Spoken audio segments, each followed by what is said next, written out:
Stepping into the river.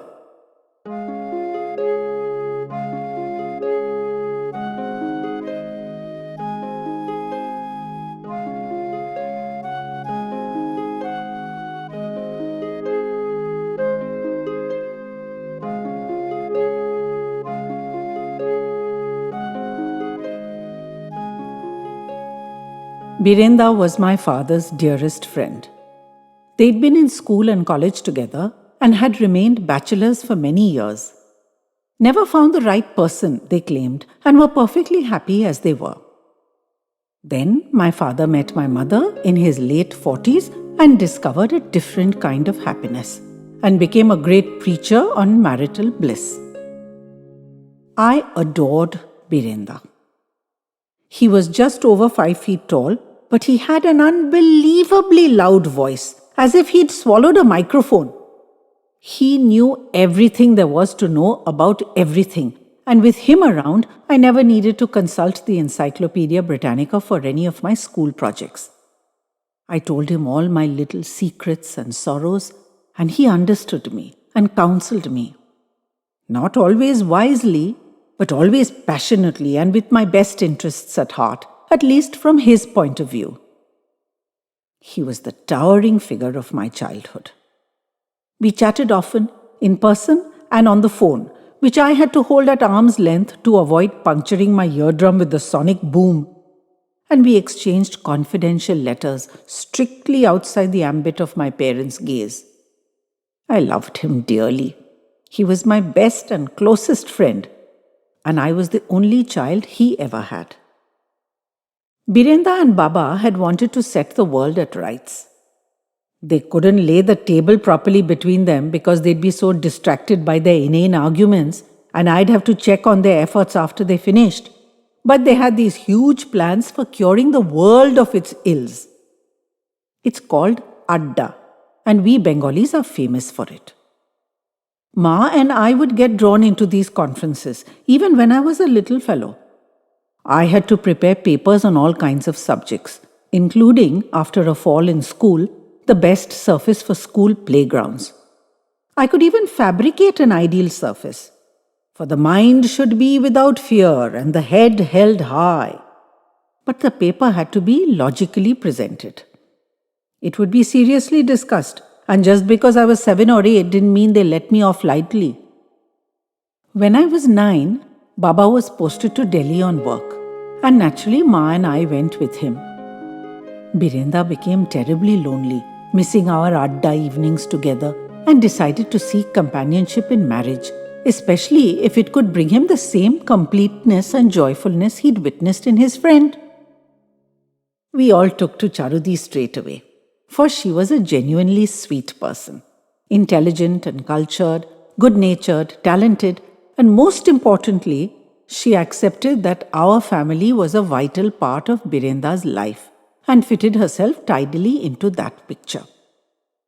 She pampered and protected him, ensuring he ate a more varied diet and had his regular health checkups, wore his sweater in the chilly winters, and drank his Beler Sharbat in the blazing summers. He also looked to her every convenience and ensured she never lacked for anything either. Everything seemed good. Charudi declared that Birenda was always delighted to hear from me and looked forward eagerly to my letters and calls. But I wasn't so sure of it. He laughed and talked and asked me about my studies and friends, but there was no heart in it as there had been before. After his marriage, he'd become reserved and quiet and withdrawn from me. I felt excluded and was deeply hurt. I spoke to my parents about it, and my father admitted, in tears, that Birenda had indeed changed, but that I should be kind to him and not take it personally, for whatever the problem was, it was his problem, not mine. You didn't know the old Birenda, did you? The one who argued for hours with Baba or Ma or me about obscure subjects? Whether there should have been a comma or a semicolon in a certain sentence in a book, or whether a character in a movie should have used some other inflection, or which Robi Thakur poem was unworthy of the great poet, or whether it was the perfect weather for jhalmuri or for puchka, or what we should do to restore the Calcutta Zoo or the Calcutta Museum, no less, to their erstwhile glory. No topic had been too big or too small for his passionate attention.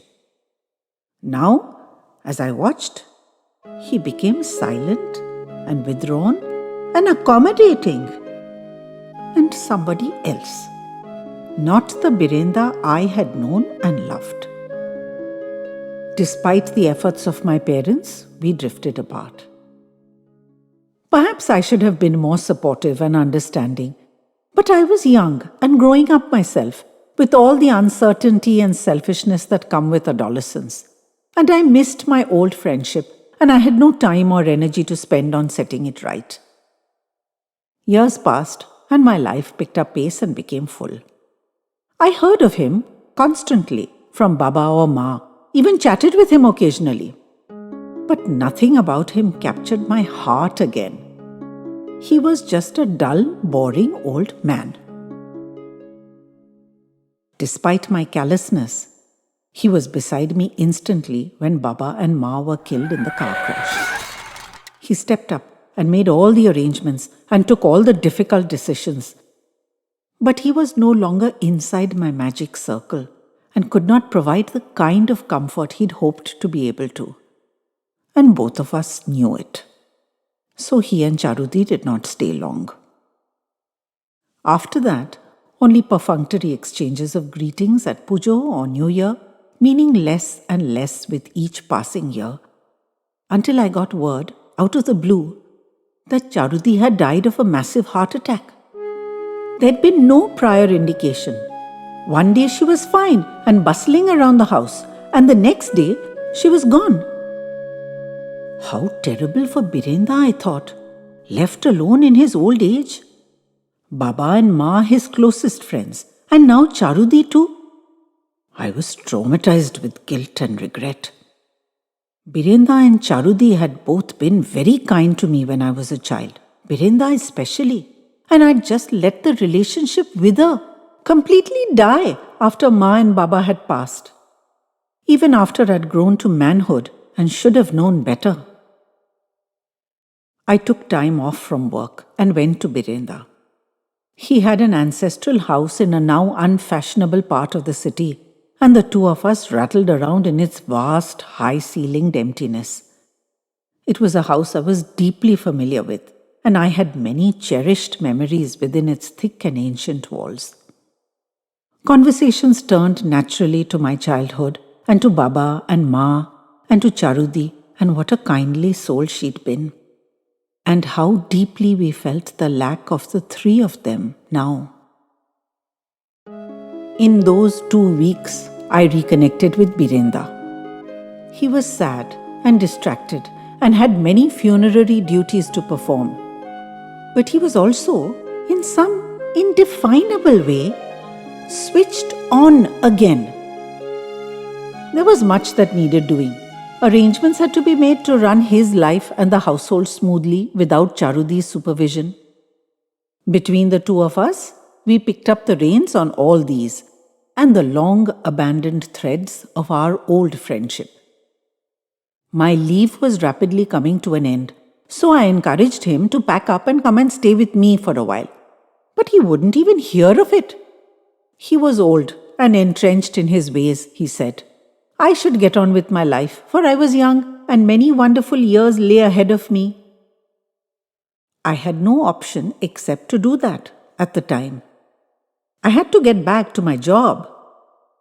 But I soon realized I was distinctly unhappy about it. I had seen glimpses of the old Birenda again, undimmed it seemed by age. And to just abandon him again seemed unconscionable. I phoned him every evening, and we had hour-long addas on the phone.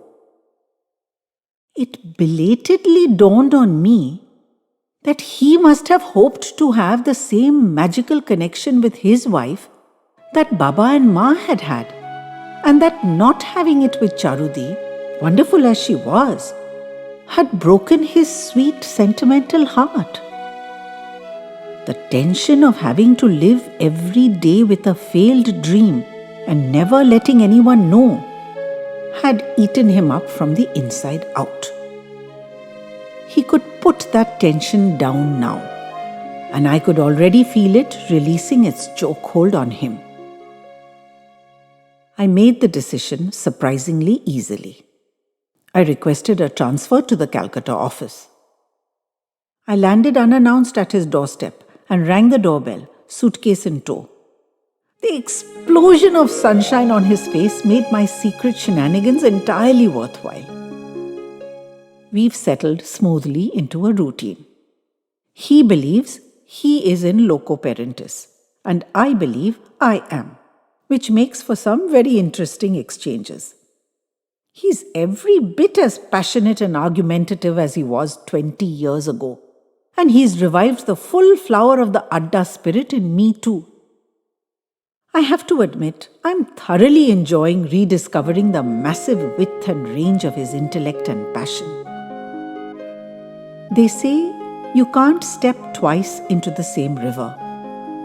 I think I just did.